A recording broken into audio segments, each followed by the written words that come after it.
Halo,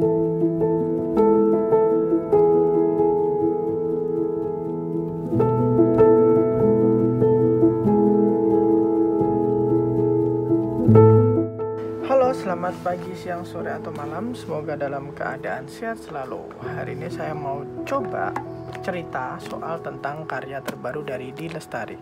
Kenapa sih D. Lestari? Karena memang dari awal saya tuh jatuh cinta dengan karya-karya beliau. Dari seri Supernova, Madre, Ksatria Putri Bintang Jatuh, terus yang terakhir Aroma Karsa, Perahu Kertas, dan yang paling baru adalah karya dari Rabi Jali. Jadi di ini bercerita bahwa ini adalah manuskrip tertua dari beliau. Jadi umur dari buku ini 27 tahun. Yang pertama, saat dikeluar, karena saya saking antusiasnya, pre-order pertama dibuka versi digital. Jadi waktu itu saya beli lewat Storyal, dan Storyal pada saat pertama itu belum ada di iOS. Jadi benar-benar adanya cuma di Android dan di website. Saya beli koin untuk menikmati karya-karyanya beliau. Kalau di Storyal sendiri itu ada forum diskusi grupnya juga.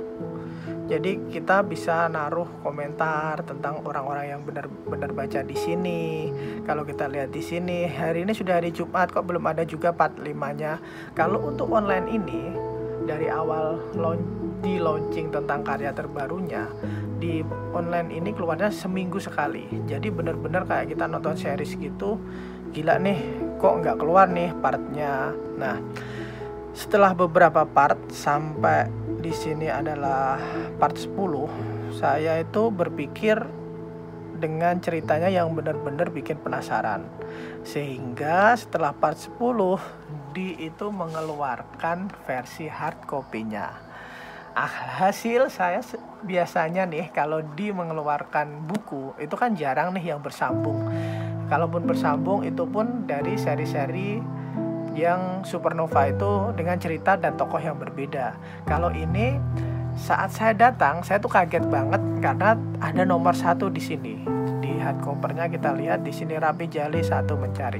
Lalu kalau kalian lihat di samping, ini kan seperti potongan Rabi Jali, cuma ini R-nya terpotong separuh, ini terpotong, ini B, ini terpotong, baru Jali. Nah, kalau kalian mikir ini tuh kayaknya bakal ada buku 2 atau buku 3. Nah, kalau ini cuma segini, kayaknya ini akan 3 buku.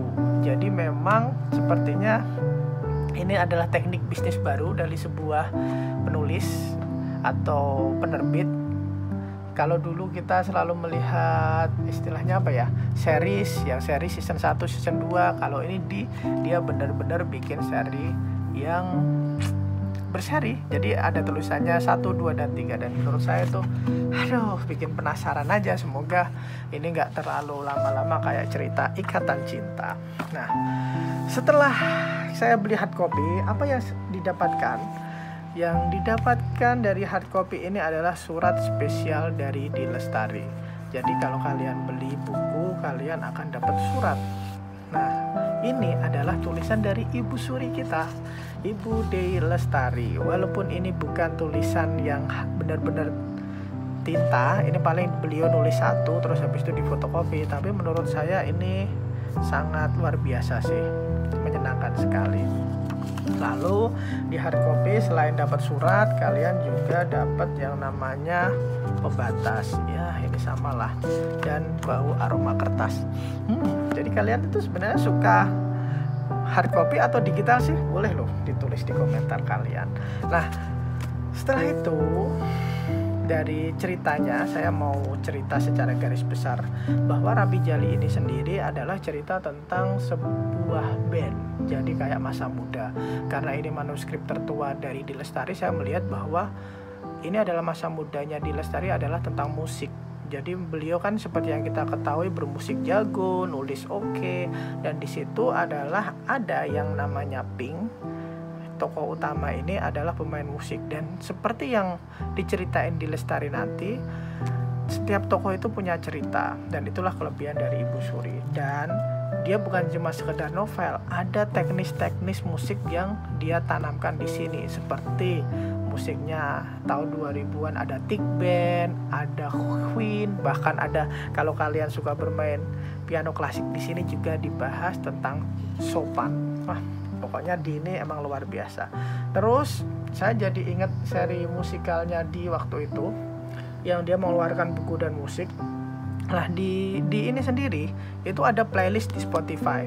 Di Spotify sendiri ada beberapa playlist yang dimasukkan oleh penulis dan tim tentang apa yang ada di cerita di buku ini. Kalau kalian lihat nanti itu ada lagunya Benjamin, ada Kompor Bleduk, terus di situ ada Queen, bahkan ada musik klasiknya mirip nih. Coba kalau kalian Prelude Op 28 nomor 4 E minor, apaan lah itu tuh benar-benar sesuatu yang luar biasa menurut saya. Nah, itu dulu dari saya tentang buku ini. Overall sih saya cukup puas dan saya berharap ya semoga segera terbit seri 2 dan 3 dan gak usah berlama-lama. Kira-kira segitu review dari saya. Kalau berkenan jangan lupa di like, kalau tidak suka ya di dislike, tapi kalau bisa di subscribe. See you.